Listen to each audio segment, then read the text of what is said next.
Selamat pagi pemirsa. Gurita korupsi di negeri ini masih teramat kuat mencengkeram. Hampir tidak ada wilayah, program apalagi proyek yang bisa steril dari perilaku lancung dan culas tersebut. Saking kuatnya gurita itu, virus korupsi menjalar kemana-mana, bahkan hingga struktur pemerintah terbawah yakni desa. Inilah editorial Media Indonesia edisi Selasa 25 November 2025 dengan tema Desa Bukan Sarang Korupsi bersama saya Jose Nicole. Anda juga bisa berpartisipasi dan berinteraksi melalui telepon interaktif kami di nomor 021 583 99 100. Dan pagi ini telah bersama saya Ketua Dewan Redaksi Media Group Elman Saragih. Bang Elman, selamat pagi. Pagi, Bung Jose. Apa kabar, Bang? Baik. Bang, editorial kita hari ini menyoroti garda terdepan pelayanan publik dan kesejahteraan masyarakat tidak luput dari korupsi. Bagaimana editorial kita mencatat isu ini, Bang? Ya, memang sebetulnya tidak terlalu mengagetkan ya ketika Kejaksaan mengumumkan bahwa pertengahan 2025 ada 489 kasus korupsi yang melibatkan kepala desa. 489 kasus korupsi yang melibatkan kepala desa. Jadi ini baru pertengahan tahun kan. Dan ini lonjakan ini sangat signifikan ketika dibandingkan dengan 2024 hanya 275 kasus. Bahkan dibandingkan dengan 2023 hanya 144. Nah, ini kan sebetulnya kan sudah memberikan alarm bukan hanya kuning. Udah mendekati merah sebenarnya. Ini berbahaya kalau dibiarkan. Memang pertanyaannya mengapa sampai sebegitu besar? Memang ada, kita juga terkadang merasa aneh, bahkan bertanya ya, pemerintah pusat itu kan menggelontorkan dana desa itu kan triliunan. Betul. Bahkan kalau angka tepatnya kan 71 triliun. Betul. 2025 kan. Tapi sepertinya pemerintah membiarkan pengelolaannya berjalan seperti biasa-biasa aja. Gitu. Tanpa diawasi. Tanpa diawasi. Jadi akhirnya memang muncul kesan, ya kepala desa itu sebetulnya kan terkesan rakus, tidak hanya terkesan rakus, tapi memang mereka merasa aman, tidak tersentuh. Bahkan mereka menganggap ini buat saya ini gitu kan. Nah ini yang menyebabkan angka ini memang sudah mendekati bahaya ini. Dan kita akan nanti tentunya akan lebih banyak membahas pada topik ini ya Bang Elman. Dan inilah pemirsa editorial Media Indonesia edisi Selasa 25 November 2025 dengan tema Desa Bukan Sarang Korupsi.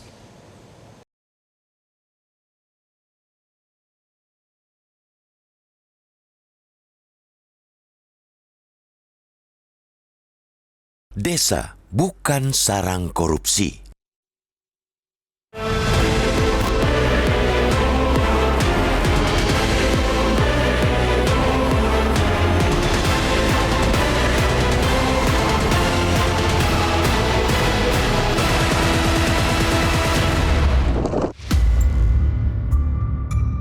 Gurita korupsi di negeri ini masih teramat kuat mencengkram. Hampir tidak ada wilayah, program, apalagi proyek yang bisa disteril dari perilaku lancung dan culas tersebut. Saking kuatnya gurita itu, virus korupsi menjalar kemana-mana, bahkan hingga struktur pemerintahan terbawah, yakni desa. Bila mengacu data Komisi Pemberantasan Korupsi (KPK), kita mendapati angka bahwa sepanjang 2012-2021 terjadi 601 kasus korupsi dana desa yang menjerat 686 perangkat dan kepala desa Kades. Adapun berdasarkan data Kejaksaan Agung Kejagung malah makin memprihatinkan. Tren korupsi yang melibatkan kepala desa menurut data Kejagung itu tidak sekadar meningkat, melainkan naik signifikan. Pada tahun 2023, ada 184 kasus tindak pidana korupsi yang melibatkan kepala desa. Setahun kemudian meningkat menjadi 275 kasus. Lalu pada paruh pertama 2025 ini, kasus yang melibatkan Kades melonjak menjadi 489 kasus. Angka-angka itu jelas tidak boleh dipahami sebagai sekadar angka. Bahkan, pernyataan keprihatinan pun tidak cukup dipandang sebagai sesuatu yang memprihatinkan. Bayangkan, dalam kurun hanya setengah tahun, kasus korupsi yang melibatkan kepala desa sudah melonjak hampir 2 kali lipat jika dibandingkan dengan kasus yang sama di tahun sebelumnya. Beragam modus dan pola korupsi pun dilakukan para perangkat dan kades itu, termasuk menggunakan dana desa untuk hal-hal di luar yang seharusnya. Mereka juga ada yang menyalahgunakan uang yang mestinya untuk mobil operasional malah disimpangkan guna membayar paranormal. Padahal mobil operasional amat penting bagi kades dan perangkat desa untuk lebih aktif berinteraksi dengan rakyat dan melayani rakyat.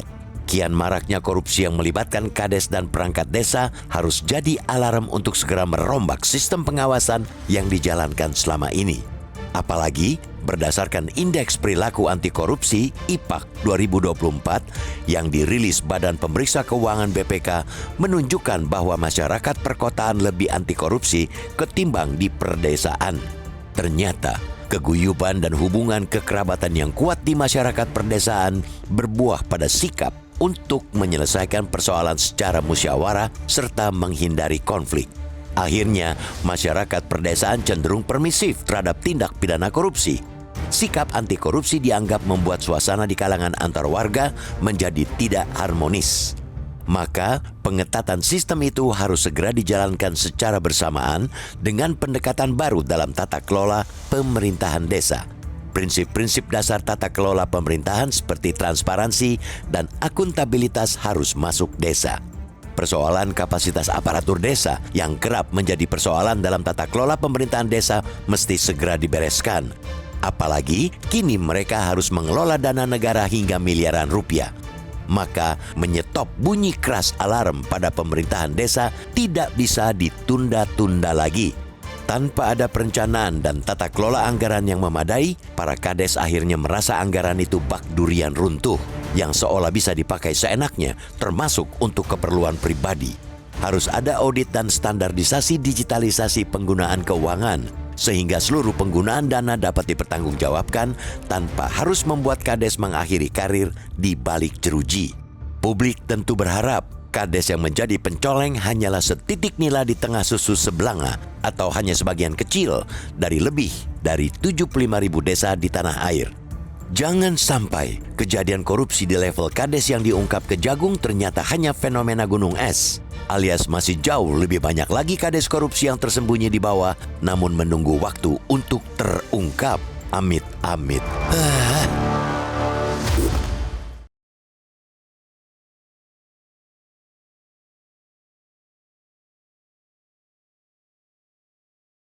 Pemirsa, pastikan Anda berpartisipasi dan berinteraksi melalui telepon interaktif kami di nomor 0215839900. Editorial Media Indonesia akan kembali usai jeda, tetaplah bersama kami.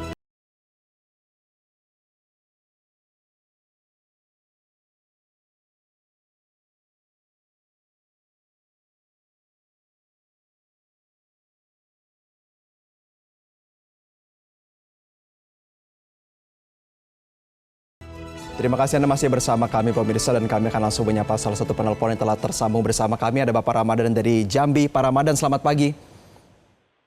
Selamat pagi Metro. Assalamualaikum warahmatullahi wabarakatuh. Waalaikumsalam warahmatullahi wabarakatuh. Ya, Pak Ramadan, bagaimana Anda melihat kasus korupsi ini masih menggurita hingga tingkatan desa? Harapan saya satu, hentikan dana desa itu. Karena sedikit sekali manfaatnya di desa selama korupsi merajalela. Yang kedua, rubah pengawasannya. Karena yang mengawasi dari kabupaten dan lain sebagainya itu ikut juga menikmati. Maka pola pengawasannya harus tersendiri, tidak seperti pola yang sudah ada. Bila tidak terbuka kesempatan untuk mengawasi secara khusus dana desa, kita akan membiarkan desa-desa itu korupsi melipat ganda lagi. Makanya peningkatannya 100% setiap tahun. Maka usul saya hentikan dan buat pengawasan secara khusus. DPR kabupaten semua pengawasan di kabupaten Baik. dibuat secara khusus dari programnya. Oke, Pak Ramadan, kita sudah mendapatkan poinnya. Menjadi itu. Baik, terima kasih Pak Ramadan dari Jambi atas tanggapan Anda. Bang Elman, kita melihat ternyata ada usulan untuk mengkaji ulang soal kedudukan dana desa ini. Apakah kita melihat itu juga hal yang sangat penting? Ya, memang saya sudah bayangkan itu. Ketika masyarakat dihadapkan dengan korupsi kepala desa, pasti kalau ditanya gimana, pasti jawaban masyarakat, bahkan mungkin ekstrimnya jangan-jangan ada masyarakat kan udah kembalikan aja ke pusat katanya gitu kan. Hentikan dana desa. Hentikan dana desa gitu kan. Nah ini yang pernyataan seperti ini yang kita tidak mau dengar sebetulnya. Kan. Sayang sebetulnya kan. Sebetulnya kan dana desa itu kan sebetulnya tujuannya kan mulia, sangat luhur. Untuk apa? Pembangunan. Bagaimana untuk membangkitkan ekonomi desa itu kan? Bagaimana caranya untuk membangkitkan, katakanlah mengentaskan kemiskinan masyarakat desa yang paling bawah kan gitu kan? Itulah dana desa ini. Katakanlah misalnya membuat jalan, memperbaiki sekolah, pangan dan sebagainya kan? Itu kan sasaran pada dana desa itu kan di situ. Tapi memang ketika pengelolanya salah, itu tadi yang kita katakan kan, ketika dana desa itu digelontorkan triliunan, tetapi tidak dibarengi dengan mekanisme kontrol yang ketat, tidak dibarengi dengan audit yang secara berkala, maka akhirnya kepala desa itu menganggap, wah ini gampang gampang dinikmatin ini. Tidak tersentuh. Tidak tersentuh ini. Jadi dia menganggap laporan biasanya aman. Padahal sebetulnya kan kalau itu diawasi, itu udah pasti akan fokus itu dana desa itu. Tapi kan Bang Elman, kita melihat ya catatan kepala desa yang pada akhirnya menjadi terpidana. Vonisnya 2,5 tahun, 3,5 tahun. Padahal judulnya korupsi tetaplah korupsi. Apakah nantinya perlu ada kajian lebih lanjut, pengawasan dan juga hukum yang lebih memberikan efek jera? Jadi misalnya gini, karena ini kan harus dijadikan pembelajaran, harus dijadikan katakanlah ketika ada kepala desa yang ditangkap, dipidanakan, itu harus dibuat menjadi efek jera. Maka itu sebetulnya kan hukuman terhadap kepala desa ini tidak boleh nanggung, harus dimaksimalkan. Katakanlah kepala desa yang terlibat, terbukti pidana korupsi, maka hukumannya minimal 10 tahun. Oke. Dan bila perlu sebetulnya kan miskinkan juga itu kepada desa supaya menjadi pembelajaran. Betul. Karena Anda bisa bayangkan kan kalau ini tidak segera diambil tindakan tegas dan nanti kan ke depan kan gelontoran ke desa itu kan kalau 2025 71 triliun, jangan-jangan 2026 gelontorannya naik. Dan satu ketika bisa 200 triliun kan gitu kan. Tapi ketika gelontoran itu menjadi percuma karena menjadi bancakan di desa, akhirnya kan sia-sia kan. Iya. Tadi salah satu juga yang diungkapkan oleh penelpon kita Pak Ramadan, Bang Elman, adalah bagaimana tidak semerta-merta dinikmati, tetapi justru perangkat desa dan kepala desa ini, dana desa itu diduga dikapitalisasi oleh yang lain, menjadi sebuah komoditas politik. Apa kita mengkhawatirkan hal ini juga nih Bang Elman? Ada pasti. Jadi mungkin ada pengawasan selama ini, tapi pengawasnya bakar makan tanaman. Bakar makan tanaman. Jadi ini kan jangan-jangan juga dari atas ke bawah turunnya juga tidak sejumlah yang sudah dipatokkan gitu kan. Bahkan jangan-jangan juga ya ada hengki-pengki juga kan gitu kan. Jadi jangan-jangan juga kepala desa ini juga ada juga yang menuntun ini begini, ini boleh, ini tidak boleh. Jadi di sinilah sebetulnya kan peran inspektorat. Inspektorat pengawasan, betul. Peran dari misalkan para bupati, ya dong, ya kan para camat, mestinya harus menuntun kepala desa ini. Tetapi ke depan pemerintah dan kita tidak boleh memberikan permakluman kepada kepala desa ini. Jangan mungkin karena dia tidak tahu. Jangan ada anggapan dia tidak tahu. Anggapannya bahwa kepala desa sudah tahu mana yang boleh, mana yang tidak. Sehingga ketika dia melakukan pelanggaran, langsung maksimalkan hukumannya. Gitu. Jadi tidak ada sana, kasihan karena dia tidak tahu administrasi. Nggak boleh ada lagi anggapan seperti itu. Jadi itu kan pemakluman. Dan itu nanti membuat kepala desa itu tetap menikmati gitu. Menikmati ya. Oke, Bang Elman, kita akan lebih lanjut dalam segmen berikutnya ya pemirsa. Tetaplah bersama kami. Kami akan segera kembali usai jeda di Editorial Media Indonesia.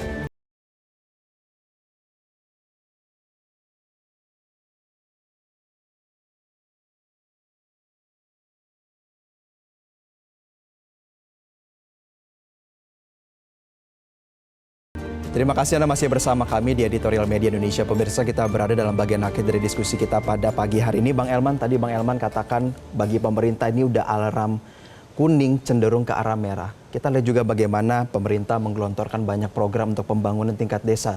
Salah satunya yang paling keren kita mendengar Koperasi Desa Merah Putih. Bagaimana atensi daripada pemerintah nih terhadap isu ini, Bang Elman? Ya, memang ada kekhawatiran. Jadi ini kan Koperasi Merah Putih ini kan itu kan program yang sangat mulia kan. Betul. Oleh karena itu memang harus kita dukung kan. Tapi kalau mengacu kepada gelagat dari maraknya korupsi kepala desa, jangan salah, mungkin ada juga was-was kita terhadap apa ini, terhadap Koperasi Merah Putih ini kan.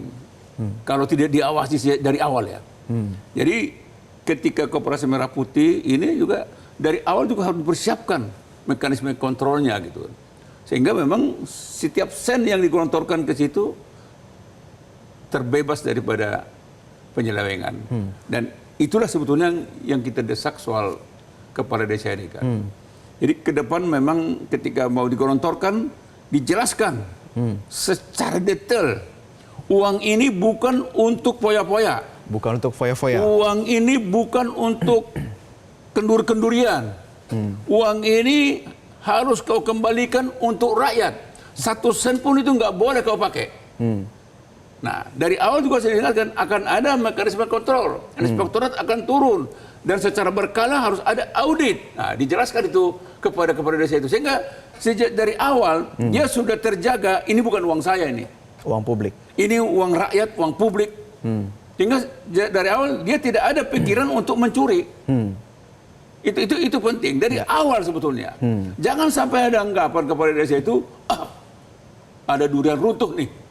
Wah, ini enak nih. Dan dia sudah membayangkan beli mobil baru, bahkan jangan-jangan juga mau istri baru. Akhirnya kita tahu kan gitu. Nah, iya benar, Bang.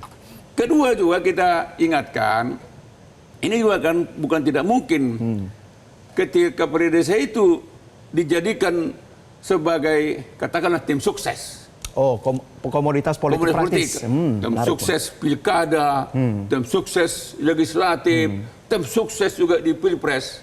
Nah, ini yang akan mengakibatkan ketika yang didukung ini menang, dia juga merasa ya apa dong buat saya. Oh, berpolitik praktis jadi. Apa buat saya? Nah, mungkin juga yang didukung juga merasa nggak enak. Biar aja lah.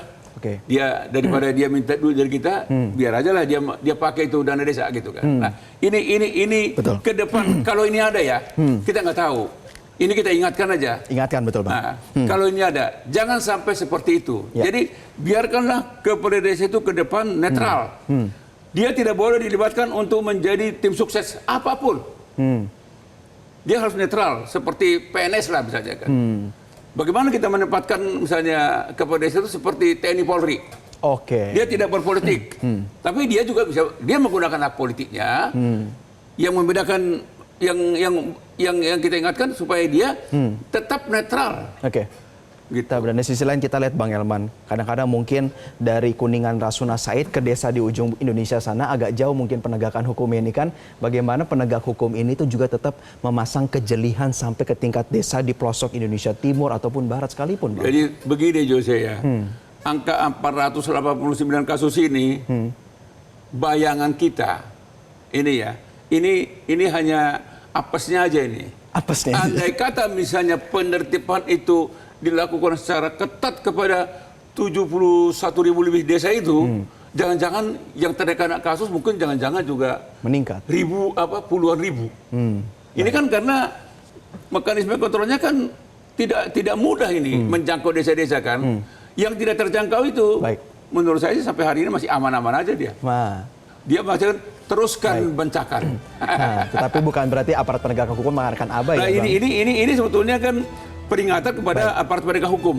Ke depan yang nunjauh di Baik. sana pun harus dijangkau. Baik, terima kasih Ketua Dewan Redaksi Media Group Bang Elman Saragih telah bergabung bersama kami di pagi hari ini.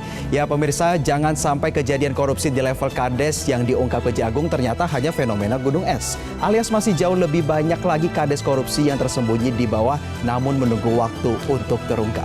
Kiranya editorial Media Indonesia edisi kali ini bisa mencerahkan pikiran kita tentang situasi negara ini antar sesama anak bangsa. Saya Jose Nicole pamit undur diri, sampai jumpa.